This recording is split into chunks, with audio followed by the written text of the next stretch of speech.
My name is Wilawan. I'm 70 years old, and I want to tell you something that I wish someone had sat down and told me when I was young, when the mornings still felt endless and full of unmarked possibility, before I learned to fill them with worry, before I had even fully opened my eyes. Because what I did with my mornings for most of my adult life was something I never once examined. It was automatic. It was habitual. It was the invisible architecture of my days. And it was quietly, consistently shaping the financial reality I lived inside without me ever making the connection. I want you to think about your morning, not the version of your morning that you wish existed, the real one, the one that actually happens. The moment you open your eyes, before your feet touch the floor, before you have spoken a single word or made a single decision, what is already moving through your mind? What is the first feeling that arrives? What is the first thought that takes shape? What is the emotional weather of those first few minutes before the day has made any demands of you at all? For most of my life, my answer to those questions was the same: worry. A low, persistent, immediately familiar worry that arrived before I was even fully conscious, before I had checked a single number or reviewed a single situation. The worry was just there, like an old companion who had learned to arrive before I did, already seated at the table when I walked into the room. I thought that was normal. I thought that was simply what responsibility felt like. I thought that women who did not wake up worried were either wealthy enough not to need to, or naive enough not to understand the weight of their circumstances. I wore my morning anxiety like a kind of badge, evidence that I took my life seriously. But I was wrong, and understanding how wrong I was took most of my life and cost me years of financial stagnation that I now believe was directly connected to the way I began each day. Let me tell you about the morning that changed everything. I was 53 years old.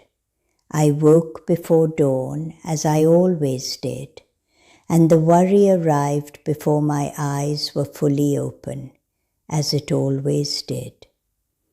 But that particular morning, something was different. Perhaps I was simply more exhausted than usual, or perhaps some quiet part of me had finally accumulated enough evidence to demand attention. Because instead of immediately engaging with the worry, instead of beginning the familiar mental inventory of everything that needed fixing, I stopped. I just stopped. I lay in the dark and I listened to my own breathing for a moment. And in that moment of unusual stillness, I noticed something I had never noticed before. The worry that arrived each morning was not a response to actual events.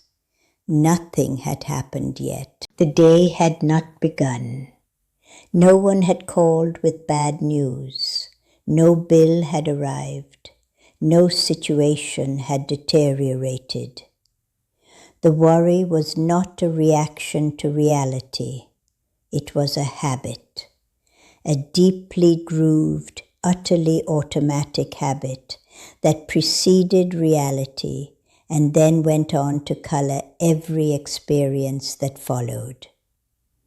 And in that moment of noticing, I understood something that shifted the foundation of how I thought about my financial life. The morning is not simply the beginning of the day. It is the energetic launching point for everything that follows.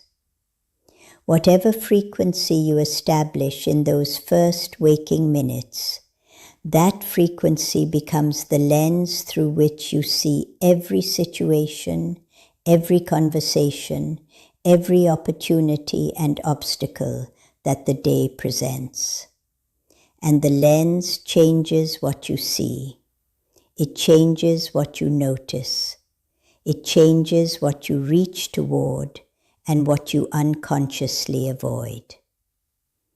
A morning launched from the frequency of worry sees threats before it sees opportunities. It sees closed doors before it sees open ones. It approaches every financial decision from a place of defensive contraction rather than confident expansion. And contraction, in my experience, is one of the most reliable ways to ensure that abundance cannot find a way in. I had been contracting every single morning for decades, and then wondering why the space inside my financial life felt so small. That morning I made a decision. Not a grand announcement to the universe, a quiet, personal, almost embarrassed decision, because it felt almost too simple to be real. I decided to try beginning my morning differently, to try for just 1 week, giving those first waking minutes to something other than worry. And what I discovered in that 1 week and in the months and years that followed is what I want to share with you today. The first thing I changed was the very first moment of waking. Before I allowed the mind to begin its habitual inventory, before I reached for my phone, before I let the day's demands crowd into the space, I gave myself 3 breaths. 3 slow, deliberate, conscious breaths.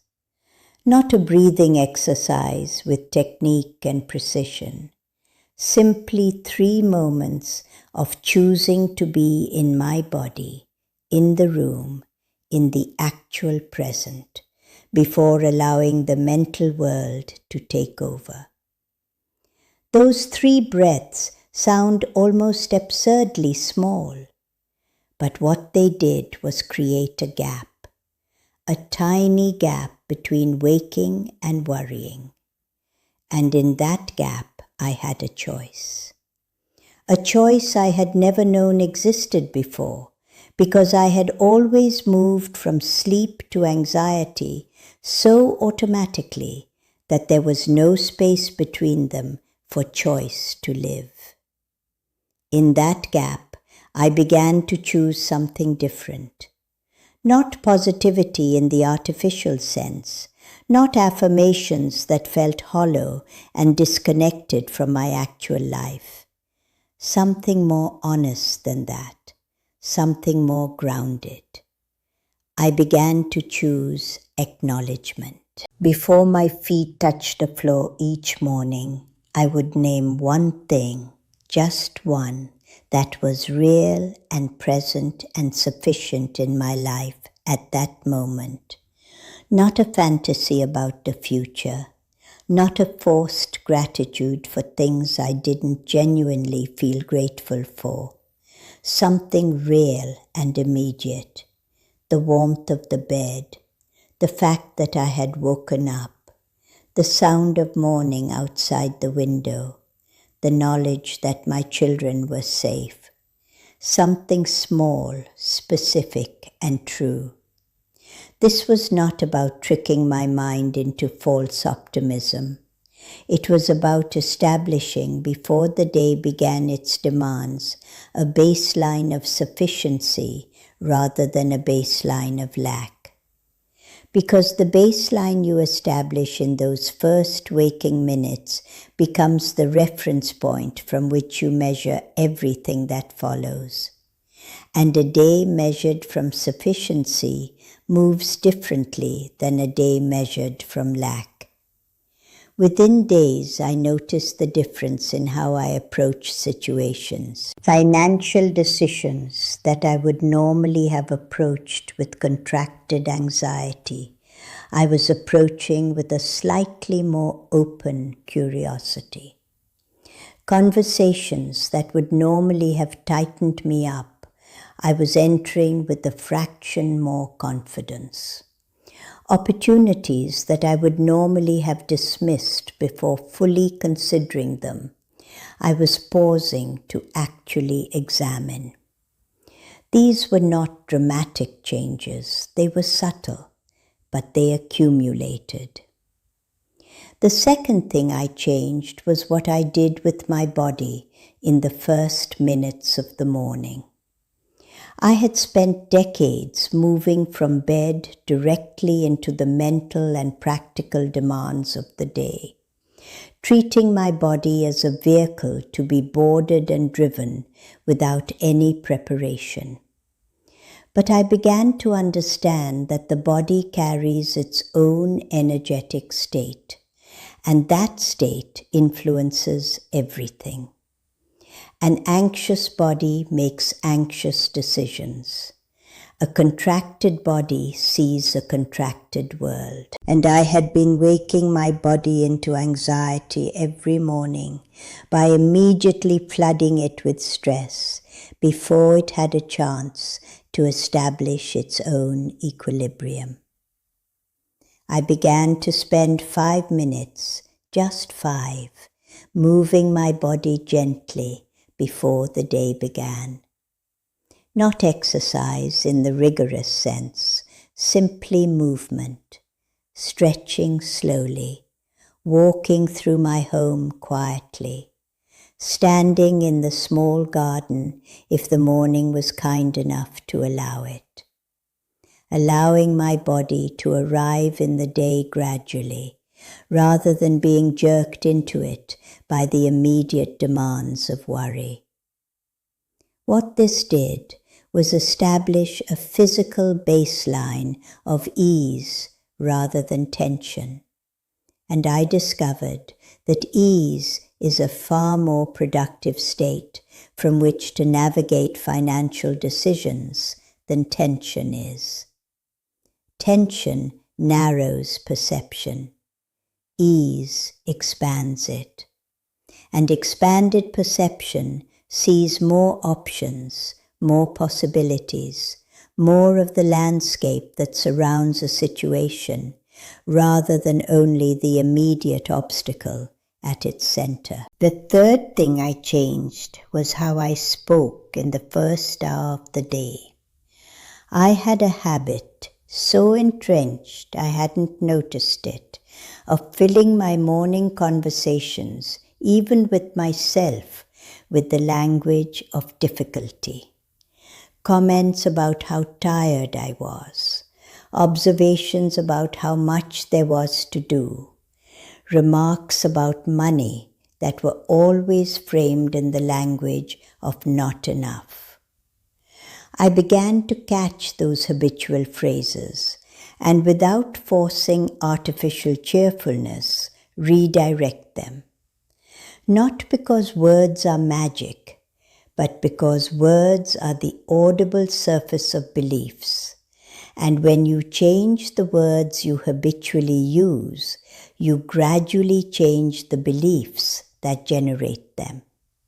And beliefs, as I have said, are the most powerful financial force in any person's life. I stopped saying in the morning that I was exhausted, even when I was. I began instead to say that I was finding my energy. I stopped saying that there was never enough time.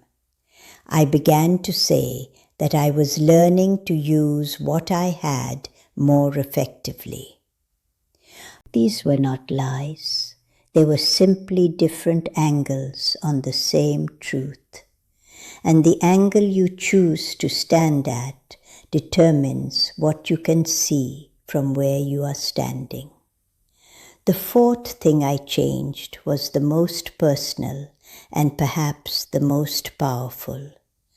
I began each morning with 5 minutes of what I can only call conscious financial intention. Not goal setting in the formal sense, something quieter than that. I would sit for 5 minutes, often with a cup of tea, and I would allow myself to feel, genuinely feel, the sense of my financial life moving forward. Not racing forward, not magically transformed, just moving, flowing, gradually opening. I would hold in my mind one specific area of my financial life that I wanted to see change, and I would sit with it from a place of calm, open expectation rather than anxious grasping. The difference between those two states is enormous. Anxious grasping pushes, calm expectation receives. And the financial life, like every other area of life, responds to receptivity far more readily than it responds to force.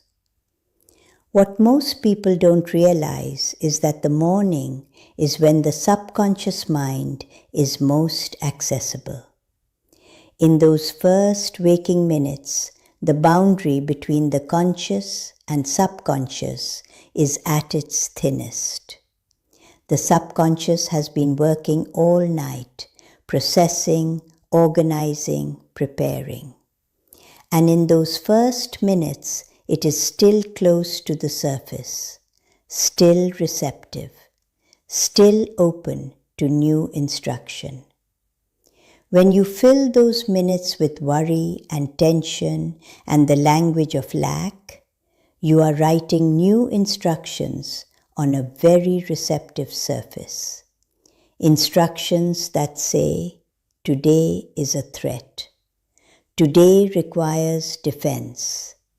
Today there will not be enough. When you fill those minutes with acknowledgement, with intention, with the physical and emotional language of sufficiency and openness, you write different instructions. Instructions that say, today is an opportunity. Today I am ready to receive. Today the path is open. And the day then organizes itself to a remarkable degree around whichever set of instructions you provided. I have watched this in my own life for nearly 2 decades now, and I have shared it with women close to me who have tried it and returned with stories that moved me deeply. Not stories of overnight transformation. Stories of gradual, consistent, undeniable shift, of financial situations that had felt sealed beginning to open, of opportunities that had seemed invisible beginning to appear, of decisions made from clarity rather than fear, leading somewhere genuinely different. The morning shapes the day shapes the week shapes the month shapes the year, and the accumulated years shape the life. If you want your financial life to move in a different direction, one of the most powerful places to begin is not with a new strategy or a new plan. It is with a new morning, with the 5 minutes before your feet touch the floor, with the 3 breaths before the worry arrives, with the one honest acknowledgement of what is already sufficient, with the quiet intention held over a cup of tea before the demands of the day make their first noise. These small things, repeated with consistency and genuine presence, become the new foundation. And from a new foundation, a different structure can finally be built. I want to give you something concrete to carry with you from this conversation. Something you can begin tomorrow morning before anything else, before the phone, before the news, before the list of everything that needs doing. When you open your eyes tomorrow, before you move, take 3 slow breaths. With each breath, let your body settle more fully into the present moment. Then, before you rise, name one real thing in your life right now that is sufficient. Just one. Feel it genuinely rather than just naming it as a word. Then, as you begin to move through your morning, notice the first financial thought that arrives. Notice whether it comes from the frequency of lack or the frequency of sufficiency. And if it comes from lack, gently, without judgment, redirect it. Not to false abundance, to honest possibility. Do this tomorrow, and the day after, and the day after that. Give it enough mornings to become a new habit, because habits, once established, work for you with the same unconscious power that old habits once worked against you. And in the comments, if you feel moved to share, tell me what your mornings have looked like until now. Tell me what the first thought is that arrives when you open your eyes, because sometimes naming it clearly is the first step toward changing it. If this conversation has given you something real today, I want to invite you to stay close to this space. Come back when the old mornings try to reclaim their territory, as they will sometimes do. Subscribe and walk with me, because there is still so much I want to share with you from these 7 decades of learning what actually changes a life and what simply makes noise around the edges of one. Your mornings belong to you, before they belong to anyone or anything else. Before the demands and the worries and the world arrive to claim their portion of your day, there are a few minutes that are entirely, completely, and powerfully yours. Use them wisely. Use them with intention. Use them as the foundation upon which a different financial reality can finally be built. Because that foundation, laid quietly each morning before the sun is fully up, is more powerful than anything else you will do for the rest of the day. I believe that, with everything in me, after everything I have lived, I believe that, and I believe it for you too.